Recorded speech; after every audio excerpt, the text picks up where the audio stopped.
Hello बच्चों, let's see this question.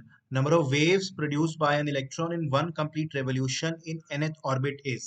हमें बताना है कि कितनी waves एक इलेक्ट्रॉन प्रोड्यूस करेगा अगर वो nth ऑर्बिट में घूम रहा है तो बच्चों ऑर्बिट एक इलेक्ट्रॉन का कैसा होता है? सर्कुलर होता है उसके न्यूक्लियस के अराउंड। ठीक है, इलेक्ट्रॉन आपका इस ऑर्बिट में सर्कुलर पाथ में घूमता रहता है।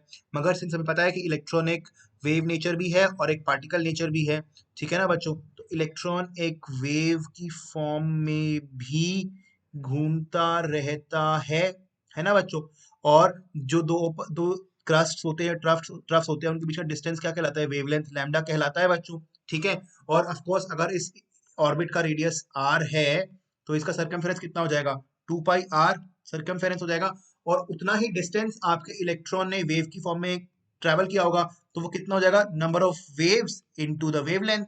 ठीक है बच्चों, तो ये हमें एक पता लग गई बात कि क्या ये कि आपके circumference and number of waves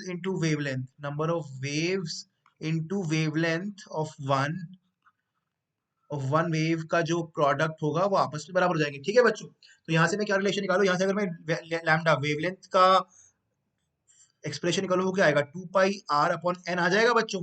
ठीक है, जहाँ पे n is equal to number of waves. ठीक है, या फिर मुझे कहना चाहिए number of revolution, number of waves. ठीक है बच्चों, नंबर ऑफ वेव्स। ठीक है, ओके, ये आ जाएगा। अब मुझे एक बात पता है, वो क्या है कि जो डी ब्रॉगली वेवलेंथ होता है उसका फॉर्मूला क्या होता है? उसका फॉर्मूला होता है lambda is equal to h by M v होता है। और वो, ठीक है, तो अगर मैं एच बाई एम वी को अब दोनों इन दोनों इक्वेशंस को वन और टू को अगर मैं इक्वल पुट करके कंपेयर करा दूं, ठीक है, तो क्या आएगा? फ्रॉम वन एंड टू अगर मैं इक्वली कंपेयर कराऊं, so what I will get is H by M V is equal to 2 pi R by N. ठीक है बच्चों, और यहां से मैं अगर एन का फॉर्मूला निकालूं तो क्या आ जाएगा? दैट विल बी एन, मैं ऊपर लिख रहा हूं, n is equal to 2 pi r m v divide by h बच्चों। ठीक है, अगर मैं गौर से देखो, ये दिख रहा है मुझे कुछ आर एम वी, या फिर इसे मैं एम वी आर बोल सकता हूँ। ये क्या होता है? एंगुलर मोमेंटम के इक्वल होता है ना। और जो एंगुलर मोमेंटम है एम वी आर, ये किसके इक्वल होता है? ये एच अपॉन 2 पाई के इक्वल होता है। इनफैक्ट एन एच अपॉन 2 पाई के इक्वल होता है। ये हमें एंगुलर मोमेंटम के फॉर्मूले से पता है ना कि m v r is equal to n h upon 2 pi. ये एंगुलर मोमेंटम क्वांटाइज होता है और ऐसा होता है ना। ये बात मालूम है ना प्यारे बच्चों? तो ये फॉर्मूला आप जरा यूज करते हुए इस इक्वेशन में पुट करेंगे यहाँ पे। ठीक है, so what we will get is, pi से पाई कैंसिल, 2 पाई से 2 pi cancel, H H cancel, हमारे पास आ जाएगा N is equal to N.